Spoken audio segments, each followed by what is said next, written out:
Welcome to Out There, where we explore Polk County's hidden gems. I'm your host, Jeremy Morady, and today we're at Bonnet Springs Park in Lakeland.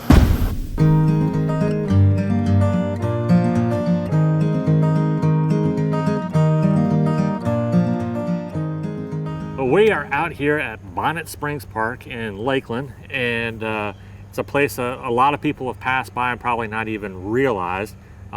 Here with Bill Tinsley, who's the CEO for Bonnet Springs and the 180-acre park that is to come.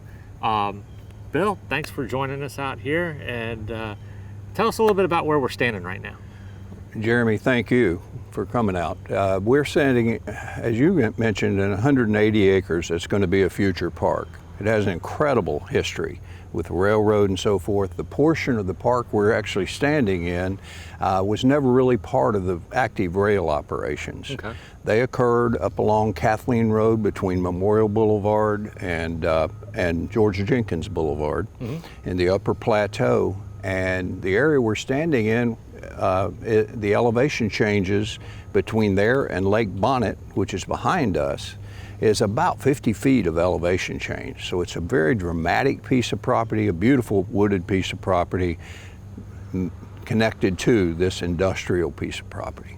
Well, tell us a little bit about that industrial history. I mean, this goes way back. I mean, this is something that I grew up as a kid going by, up and down, never really realizing what the history was behind it. Yeah, when you were a child, it was closed. Because in 1885, when the railroad was built here, the rail yard, the yard grew to be the largest of the rail repair facilities in the state of Florida.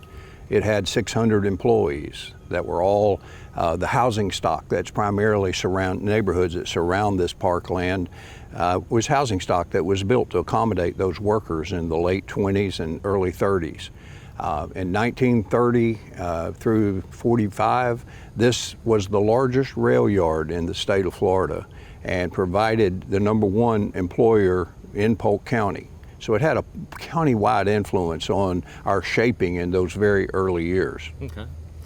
And I mean, really, just kind of put Lakeland on the map as well, as far as getting products in and everything moving, didn't it? The rail operation and its history and its importance to us, in the early 20s and 30s, when phosphate was starting to be shipped out of the county, when citrus was starting to ship out of the county, the rail became and one of the major reasons that this yard ended up in Polk County was because of that traffic and that origin traffic that was occurring here in outflow. But I think you find it interesting that 50 years ago, when Mr. George was looking for a place to build his Publix headquarters, he came down the old Tampa Highway, or the new Tampa Highway, and located just a few blocks from here to be close to rail, because 50 years ago, 85% of the product in a grocery store came by rail. Okay. Today, that's zero.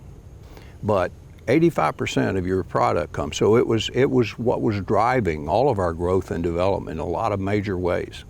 Well, now that growth and development has kind of changed over the years, and kind of what's pushed the economic engines here.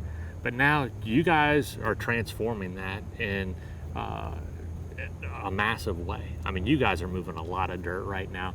And tell us, what's coming? Bonnet Springs, let's get into the history of Jeremy, this piece of property, you don't do that kind of a heavy industrial operation without leaving an impact on the land. And this property has been shut down for all those years because it's a Browns field. It couldn't be redeveloped until it was remediated. And so it's left it, we think, lucky for the community, it's left this place unredeveloped. The kind of contaminations and so forth that are, and industrial residues that were here are being dealt with. So we're taking one of the dirtiest pieces of property and we're going to turn it into what's an incredible jewel. This park that's being built is going to have so many amenities for the entire population. We call it a bridge park, in that it's bridging age gaps, it's bridging cultures, it's bringing art, it's bringing food opportunities, recreation and exercise opportunities, and respecting not just the beauty that we're going to create, but the beauty that still exists here that wasn't contaminated as part of the original efforts. Okay. So now, where are you guys at in construction right now? We are moving 315,000 cubic yards of dirt on the site. We're land sculpting the old rail yard by removing the top 2 feet of surface area, and we're building 2 large hills, adding another 40 feet of elevation to the property. Those are mountains. They are. The topography is changing significantly, which was creating incredible interest and opportunities for what the park is going to become. This remediation phase and land sculpting phase, we're drawing near the end of that phase, and we actually will begin putting buildings in the ground within the next 2 months. Okay. Now, what's your timeline? What are you guys looking at? I know it's pretty ambitious. It is a little bit aggressive because it's primarily a group of old men that started this that want to see it come to fruition. We're motivated with a very short timeline because we know the park has to be opened in totality to function properly. In other words, we've got to open at 100%, not do a phasing plan to open the park and have it function and work. We are a 501c3. We are in a campaign currently, a capital campaign, raising funds for the park, and we are planning to open this park in the spring of 2021.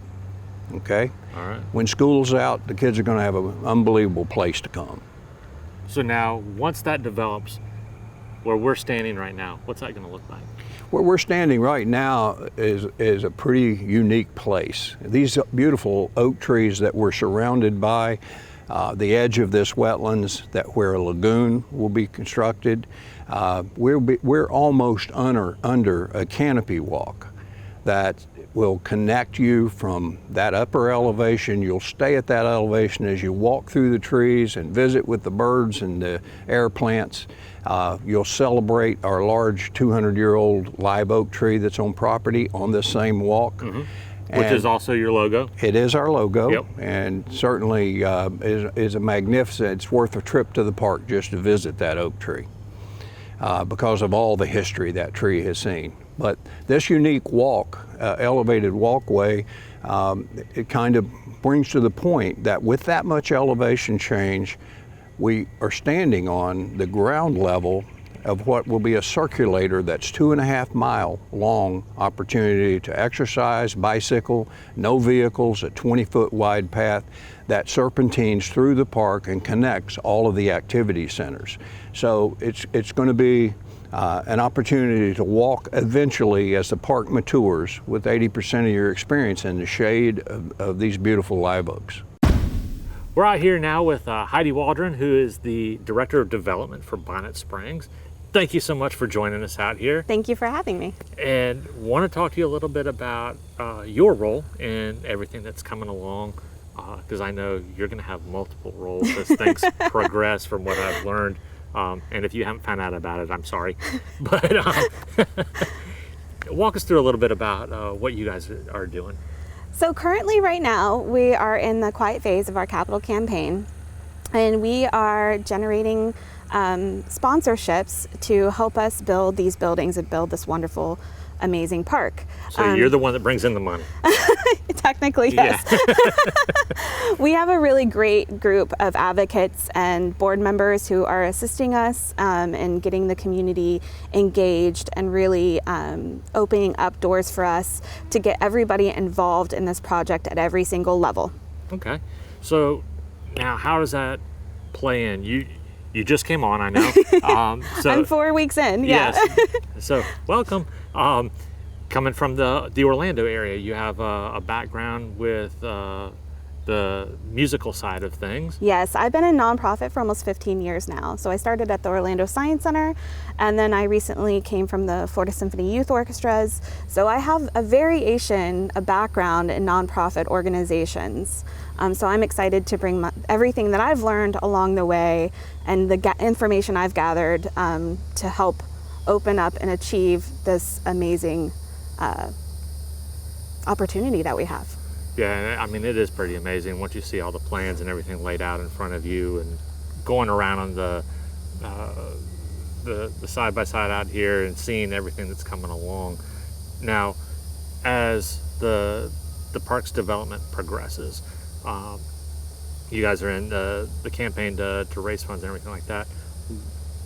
For those individuals, businesses, organizations that want to contribute, what do they need to do?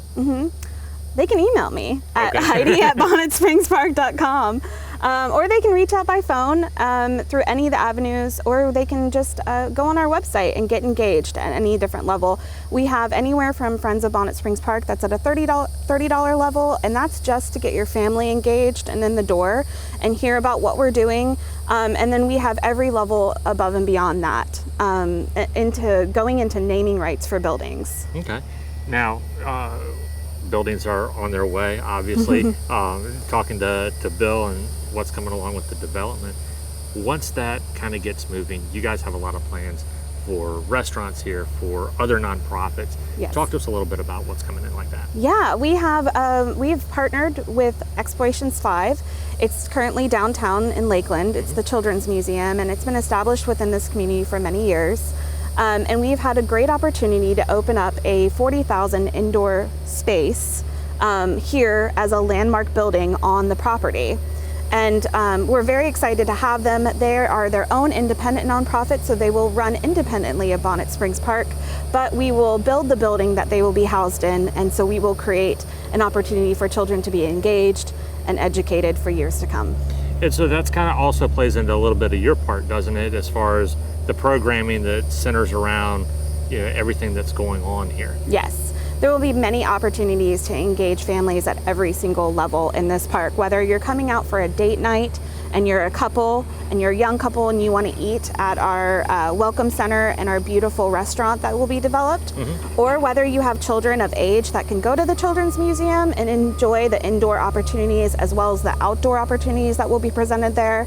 There will also be a family-style cafe where parents can find a way to feed their children in a very healthy way.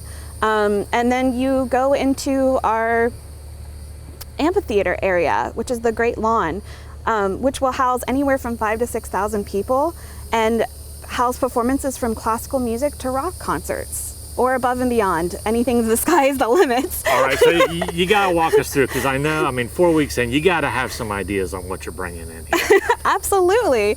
I mean, Come on, tell us a little bit. I can't tell you all the secrets, but I can tell you that we are definitely going to build an amphitheater that is a multi-use amphitheater that doesn't just have one performance in mind, that has every level of performance, anywhere from classical to rock. And so we'll be bringing experts in from the field to make sure that as we build it, that it is a multi-use environment, that anyone can put a picnic basket together, grab something from the cafe, head down with any level from their children, again, to a date night or a family affair, and enjoy live music and live entertainment. God, I can't wait for all that to come about. It's going to be amazing. Yes. All right, so any other plans that you would care to share with us? We have a beautiful botanical gardens that will highlight our weddings and event center.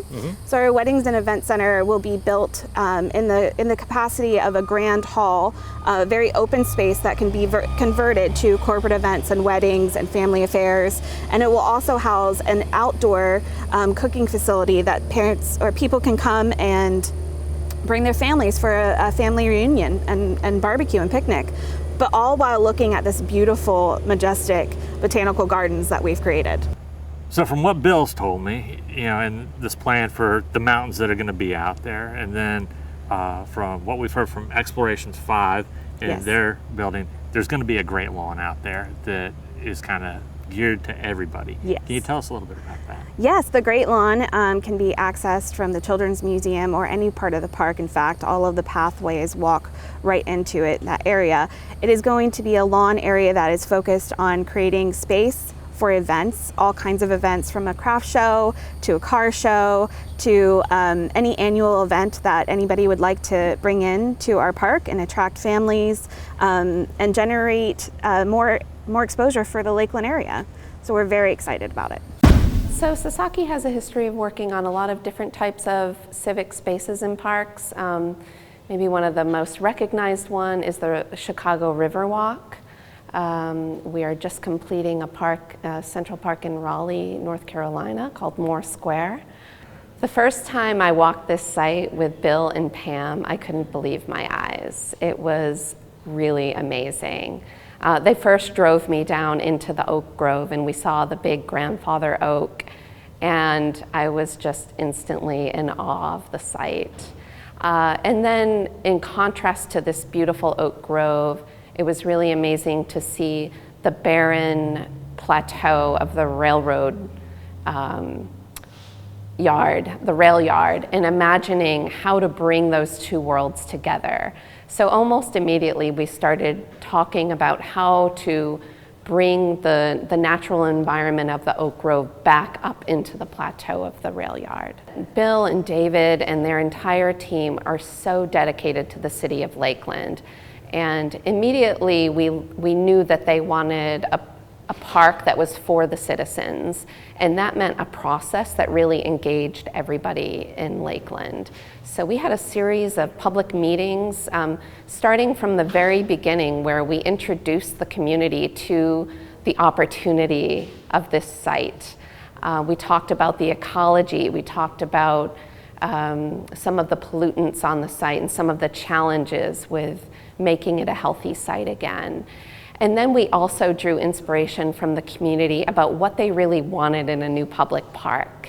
It became very clear from the beginning that they wanted an ecological gem, they wanted a cultural destination, and they wanted this place to be truly connected to the Lakeland community.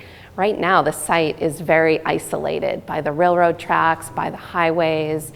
A lot of people didn't even know this site existed. So it was literally a hidden gem. And the new design for the park will really reach out and reconnect this valuable asset to the community. Obviously, Lake Bonnet is one of the biggest assets that this site offers, but unfortunately, there's a water system, a stormwater system that comes down and pollutes the lake. So one of the biggest challenges is really looking at how to divert that stormwater through a natural system of filtration ponds that will allow the pollutants to kind of filter out of the water, and then the park design reintroduces that water back into the lake. So we're really looking to kind of capture the pollutants at the source so that they no longer pollute the lake. Another big challenge was dealing with the polluted soils on the rail yard. And so there's been a long process of engineering and design to figure out how to take that polluted soil and to cap it and protect the new park visitors from those pollutants. I think what's really important to know is that there's also a spring that feeds, there's a natural spring that feeds the lake. And when the highways were built, the stormwater was dumped into that spring. So what we're looking to do is separate the stormwater from the spring water, because when you look at the spring water, it's perfectly clear, it's crystal clear when it comes out of the ground. And it's really inspiring. One thing that's really exciting is that we have really dramatic topography on this site that I think is very unusual for Florida.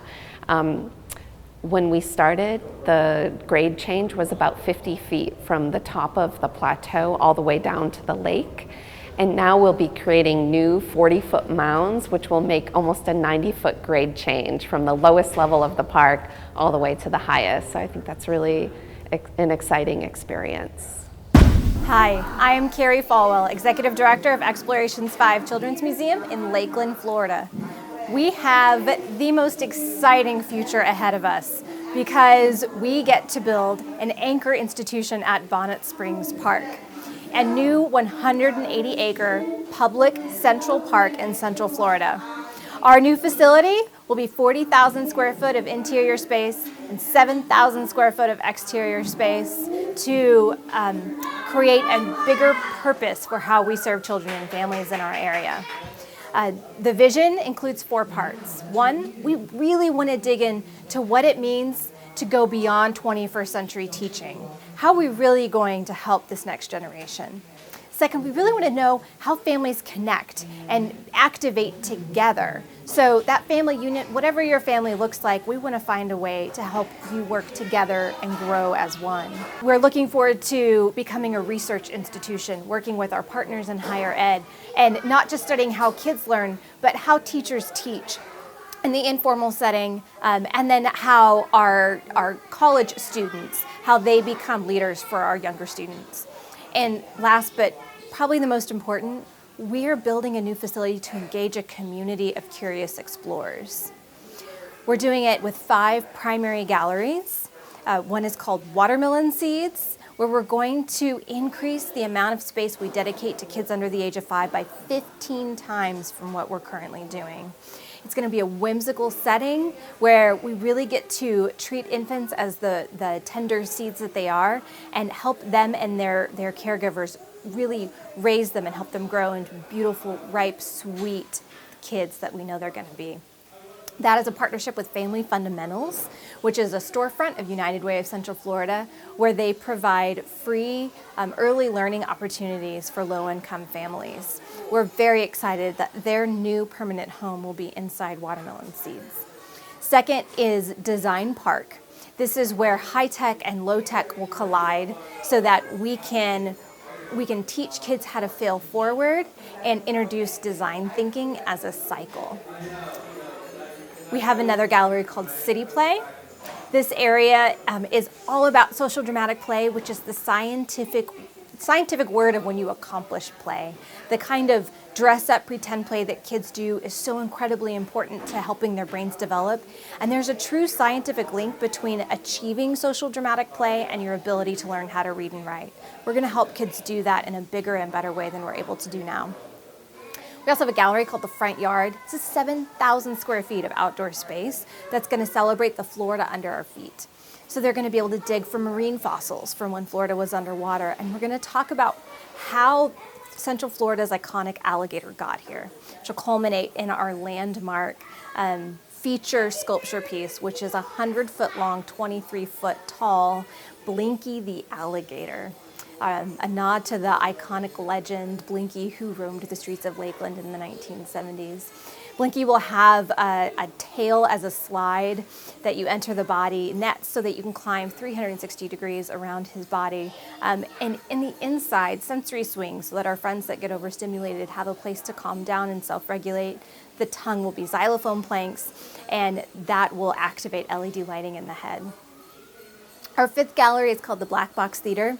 This is a fully flexible space. It'll have sprung wood floors for dance performances. It'll have an AV room for professional controls, and it'll have a room divider so it can be broken up into 2 medium-sized rooms.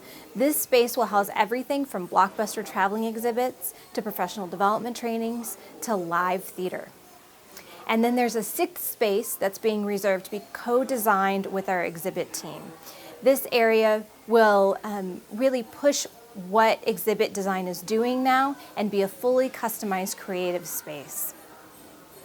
In addition to all of that, we'll have 2 learning suites. We'll be able to do daily programming, homeschools, field trips, camps, all of the things we do now, but in a more modern, efficient, and sustainable way. We're very excited about this new move. It should happen. We should be opening our doors summer of 2021 so that we can continue serving even more families in Central Florida and beyond. Right now, we see about 50,000 on-site visitors and another 100,000 through outreach. We have limitations. We're in a 90-year-old building, and it can only hold so many people. Our programs can only accommodate so many guests. So the new facility is anticipated to serve 118,000 people a year. This is based on data from the Association of Children's Museums, which is our international governing body. It's using benchmarks from around the country based on population size and size of facility, and through economic projection data from Polk County. Because of where we'll be located, right off of I-4 and the Kathleen Road exit, because of our partnership and our placement in Bonnet Springs Park, we don't see ourselves as only serving Lakeland anymore. We're going to serve a new region. We're going to serve a multi-county area, more accessible both by transportation, but also because of what we're offering and the intentionality we're able to have around modern exhibits, working with a high-quality exhibit firm, really being able to give the best of what children deserve, not just to Lakeland, not just to Polk County, but to all of Florida. When I was asked to come on board, I was asked to be on the advisory board, and then I moved on to the Bonnet Springs board. They gave me the responsibility to form Friends of Bonnet Springs Park. So I recruited 8 more people to be alongside of me, and so we're a 9-member board, and we're creating Friends of Bonnet Springs Park. Many organizations, as you all probably know, have a friends group, libraries, museums, that sort of thing. This is really where we're going to find our volunteers, where we're going to be able to find our support in order for this park to function. Because it's a privately funded park, we need all the volunteers that we can get. And so this friends group is extremely important in order to do that. So many people have been asking how they can get involved in this park. This is one way that every single person in this community can get involved. They can join Friends of Bonnet Springs Park and become a founding friend. It's a $30 membership for a household membership. That structure will change slightly once the park is open, and some benefits are available. Right now, we're asking our Founding Friends members to be advocates for the park, spread the word, let the community know what this park is all about. If anybody is interested in joining and becoming a founding friend, you can go on our website at www.bonnetspringspark.com. There's a little tab that says Get Involved, and it has a drop down that says Friends of BSP. And you can either join us online, or you can print a form and do it the old-fashioned way and mail it in with a check. Thanks for joining us here at Bonnet Springs. Check back in another 6 to 8 months as we'll continue to bring you updates on how the project continues.